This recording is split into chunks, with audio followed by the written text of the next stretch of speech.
প্রিয় বন্ধুরা, আল্লাহ রসুল সাল্লাল্লাহু আলাইহি ওয়াসাল্লাম কোন ব্যক্তিকে নিকৃষ্টতম চোর বলেছেন? যারা নামাজে তাড়াহুড়া করেন। আসুন আপনাদেরকে হাদিসটি শোনাই। হযরত কাতাদা রাদিয়াল্লাহু তাআলা আনহু বর্ণনা করেন, রাসূলুল্লাহ সাল্লাল্লাহু আলাইহি ওয়াসাল্লাম বলেছেন যে নিকৃষ্টতম চোর সেই ব্যক্তি যে নামাজের মধ্যে চুরি করে।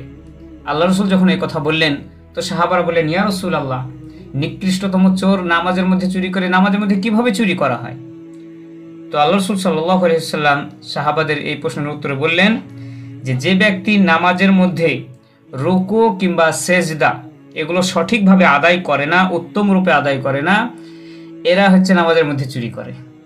এই নামাজ সম্পূর্ণ করলো না, রুকু সেজদা সম্পূর্ণভাবে আদায় করলো না, এটা চুরি।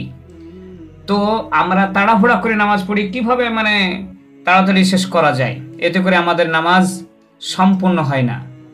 আল্লাহ রসুল সাল্লাল্লাহু আলাইহি ওয়াসাল্লাম এমন নামাজিকে নামাজের চোর বলেছেন, নিকৃষ্টতম চোর বলেছেন। তো আমরা চেষ্টা করব আমাদের নামাজটাকে সঠিকভাবে আদায় করার। মনে রাখবেন, নামাজ যদি আপনি সঠিকভাবে আদায় না করেন, তাহলে সেই ক্ষেত্রে এই নামাজ আপনার কোনো উপকারে আসবে না। সুতরাং আমরা সময় যখন দিচ্ছি নামাজটাকে সঠিকভাবে আদায় করব।